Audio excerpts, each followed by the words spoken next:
Hey, I thought I'd do a video as opposed to a live stream based on the short that I've just posted.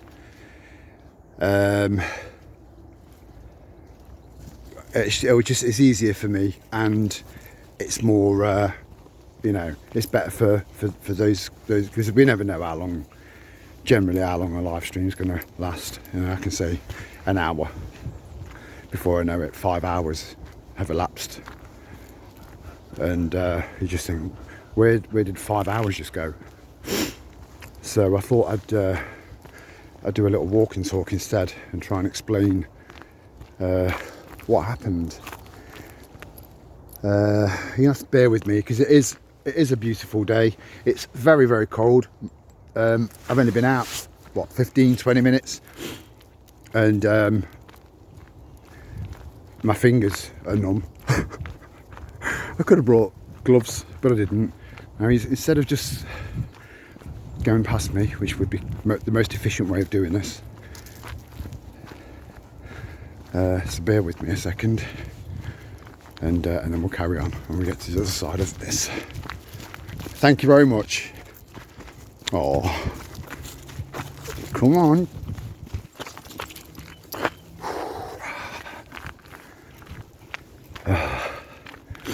Everything just feels a little tiny bit more stressful than normal, and remember me trying to explain what I meant by the concept of being layered. It just makes everything a little bit more, do you know what I mean? So on the way to the caravan, and I was almost there. I mean, I was literally kind of, as far as the journey was concerned, I didn't get there till midnight because I still dragged my heels. There was some bizarre level of apprehension about going, and maybe that was the universe saying, nah, maybe give it a miss this weekend, go next weekend. I don't know. We can only think. Zephyr, this way. Someone with just a runner, with a random runner with a dog running alongside him. Storm, wait. It does feel like I live in a world full of fuckwits, because I could give you a good, easy 5 examples of just leaving my front door to this spot. Keep going. Of Zephyr, wait, just wait. Dog, fuck off.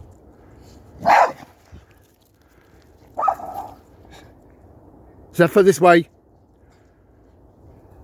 Zephyr, this way. Oh, feel sorry for the dog. Feel sorry for the dog, and irritation by the owner. Zephyr, this way.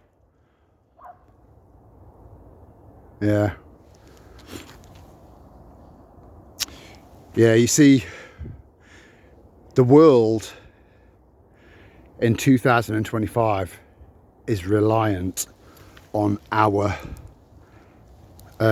exceptional levels of common sense, because we need to pick up the slack.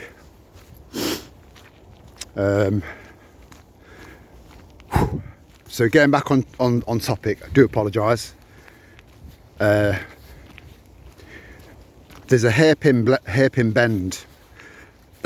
Anyone that knows that part of Derbyshire, around Edale, Castleton, that sort of area, Sparrow Pit, there's a hairpin bend, and I've seen loads over the years, over the last sort of almost a decade of the caravan being there.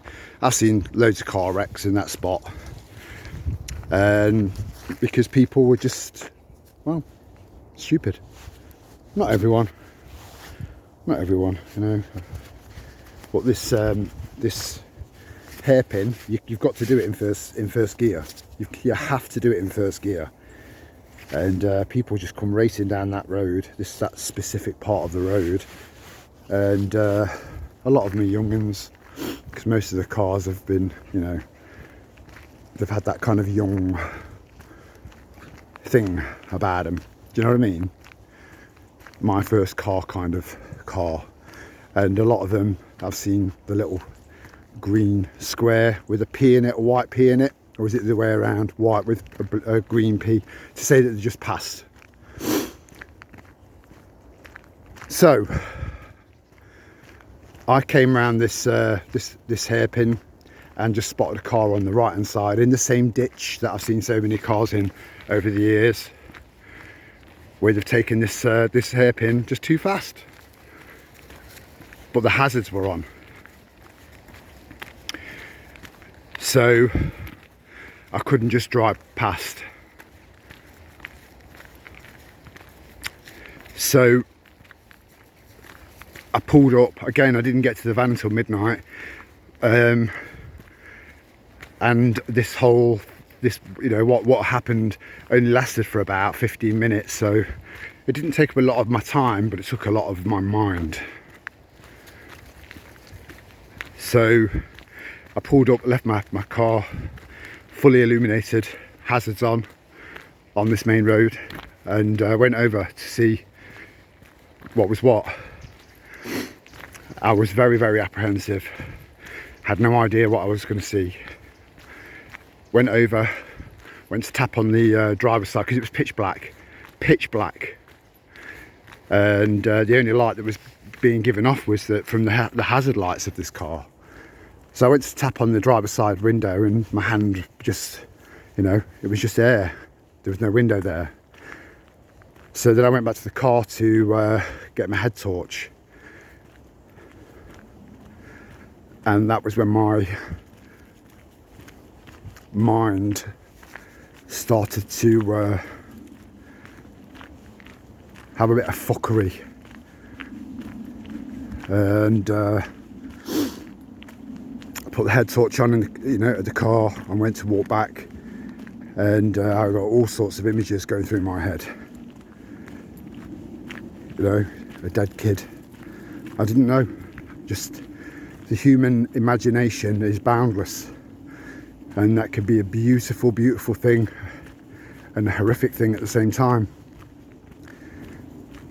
So I was really bracing myself. Had all sorts of images going through my head.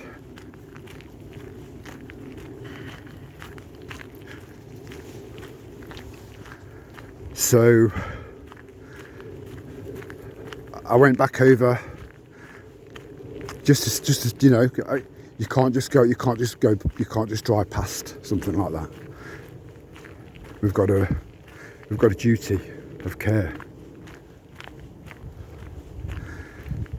So I went over to the car, and I shone my head torch into the car. There was no one in there.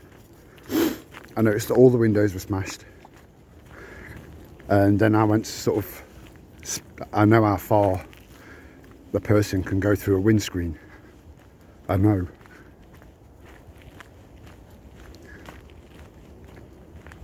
So I had a good look beyond the gate, and a good few, you know, say 20 feet or so in front of the car, and there was nobody and nothing. But it by then it had done my head in. And bizarrely then and then in between going to the car the first time and then going back with the flashlight, with the head torch, someone honked the horn because of where I was parked on the road, and because I was already heightened, I was shouting for him to come back. I just wanted to damage him, which made me realise that this the whole self-control thing, I'm not quite there yet.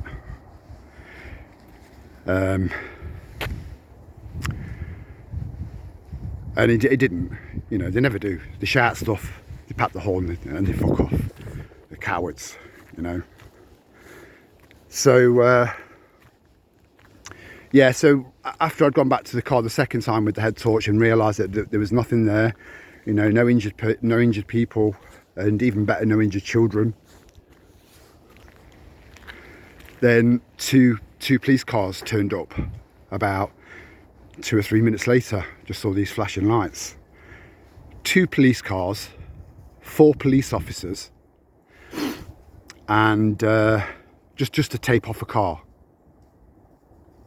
Whilst we've got grooming gangs, murders, car theft, burglaries, rape, sexual assault, all of this fucking shit going on, and we've got 4 cops just to tape a car off with no casualties.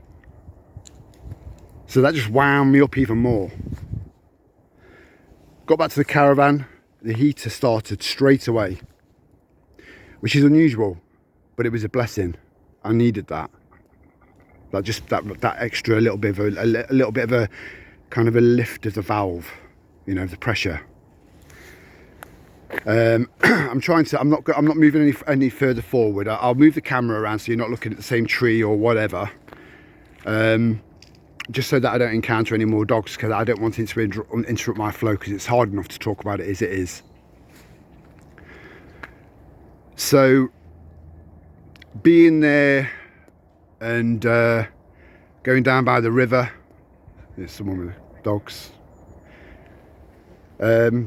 it kind of brought back loads of memories, and it didn't turn out to be a positive thing in the end. So instead of staying 3 nights, I thought I'm going to stay, I'm going home. So on New Year's Day, I thought we'll go home. So I gave the caravan a proper good clean and made sure everything was swept and hoovered and tidied, and because it's nice to, you know, whether it's me or whether it's Reese going there, we always leave it as we find it, because it's just nice to turn up, you know, like that.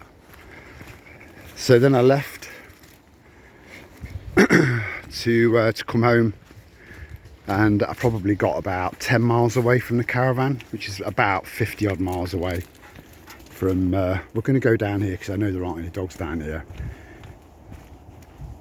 and you've never been down here with me, and it doesn't go anywhere either. So the speed limit on those roads all the way until you get onto the dual carriageway that leads onto the M1 motorway, most of those country lanes are 50 mile an hour. And so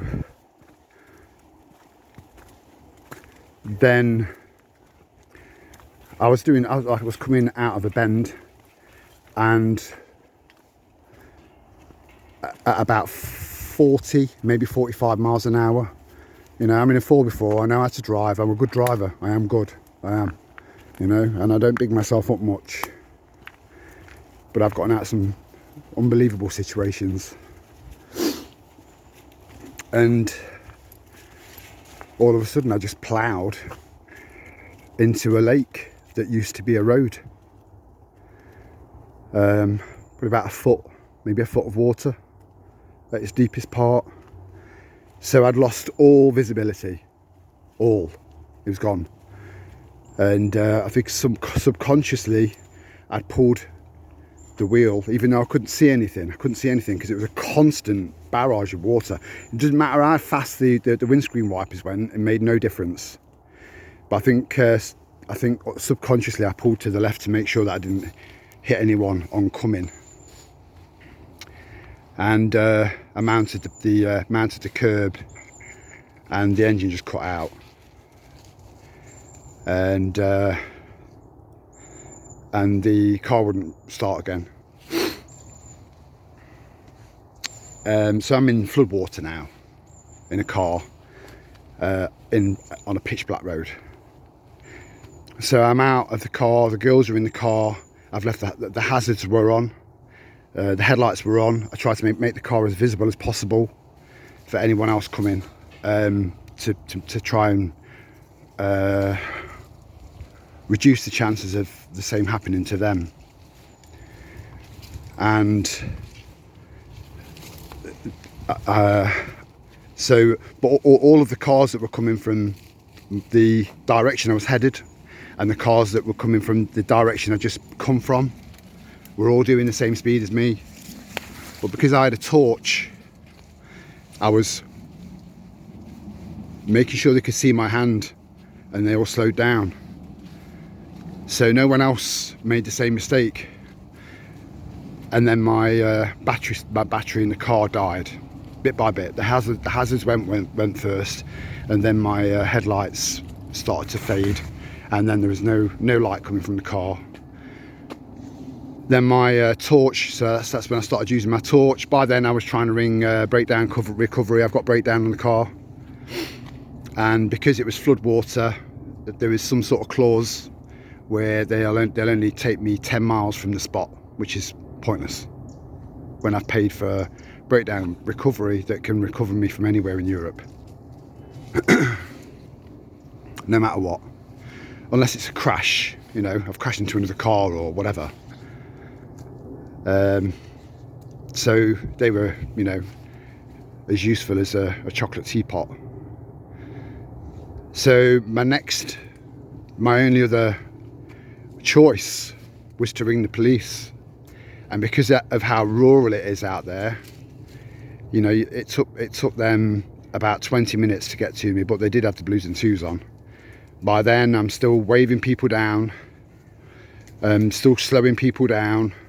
I definitely saved a lot of cars, definitely, 100%. I could come wild camping around here, you know. The police turned up, and I explained what had happened, and it got me and the girls in the car, because we just needed to be, you know, safe, really. And the flashing blue lights of the cop van was, you know, a big indicator that people, you know, it was just people. It makes people think. So they kind of ease off the brakes automatically, I think. And then they had to wait he had to wait. So we were all of us sat in the back of his van in the warmth, and he couldn't move. He wasn't able to move, take me anywhere. We weren't able to go anywhere, you know, because the car was a hazard. You know, there was half on the road and half on the pavement, and the narrow country lanes, and it was in the pit. Like I said, it was in the pitch black. So we had to stay until the highways agency arrived to block the road off, or at least put some signs up. And then there was a miscommunication between the police and the highways. By then, they had to remove my car and impound it because it was a hazard. Which is I do believe the car is a write-off now, so I've got no car. And so the car was removed. That's been impounded. I'm just waiting on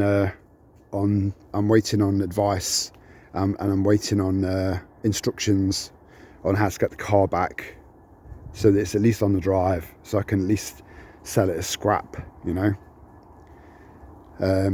I've never had a car impounded before, but it's not been impounded off the back of a criminal matter, just public safety, that's all. So I don't know if my insurance covers this or not. I don't know. I'm not dealing with any of that today. I'm just dealing with me, because I was layered. So I think the message from this little walk and talk is that every now and then you'll get a fucking rhino come from nowhere. They always come from nowhere. That's why they're called rhinos, because they knock you off your feet. And when you're already layered, a rhino feels a lot bigger than it would have normally have felt. So, but we get knocked down and we get back up again. And it does get easier to get back up again. It does. It does. I'm not having a fantastic day today. But tomorrow is another day, and this will work itself out, and I will find a way. I always do, because I'm a Rose hippie guy. Much love, and ciao for now.